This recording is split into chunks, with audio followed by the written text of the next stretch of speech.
В следващото упражнение ще се научим как се номерират модули в програмата ACAD-Draw.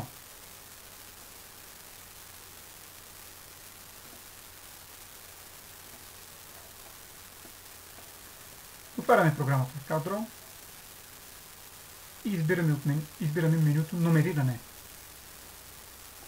В програмата можем да поставим 20 модула последователно, като можем да ги избираме за всеки един по-отделно. Избирането на модули става последния начин, като се избере бутона Постави. Избирайки бутона Постави, посочваме кои детайли искаме да влязат в първи модул.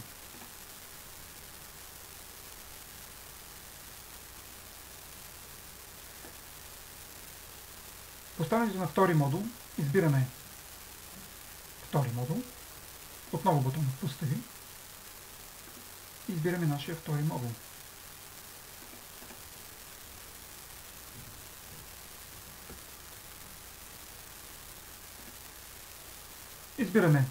Искаме да поставим модул номер 3, отново избираме бутона Постави и избираме нашия трети модул.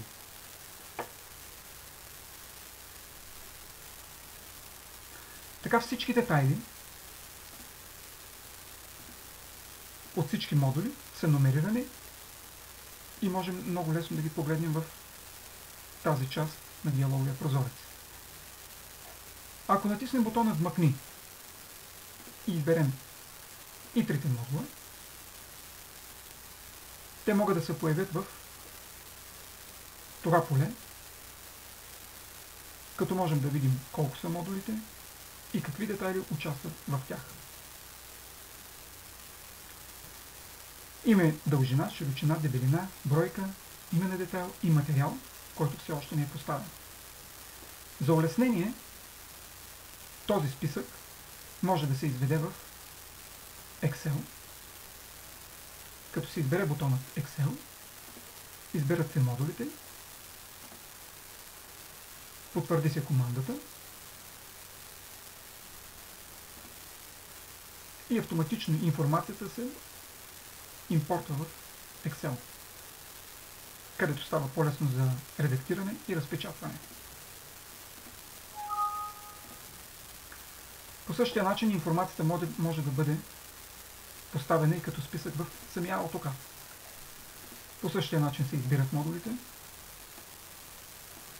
потвърждава се командата и се поставят като списък в AutoCAD.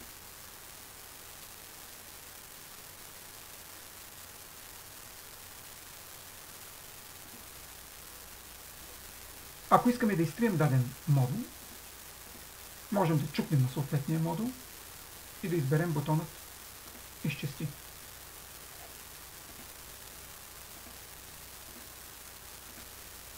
При последващо стартиране на програмата, ако в диалоговия прозорец не виждаме никакъв модул, вмъкването на модулите в диалоговия прозорец става много лесно, като се избере бутонът Вмъкни. Посочваме вече номерираните ни модули и автоматично те се импортват в диалоговия прозорец, където са готови за последваща обработка.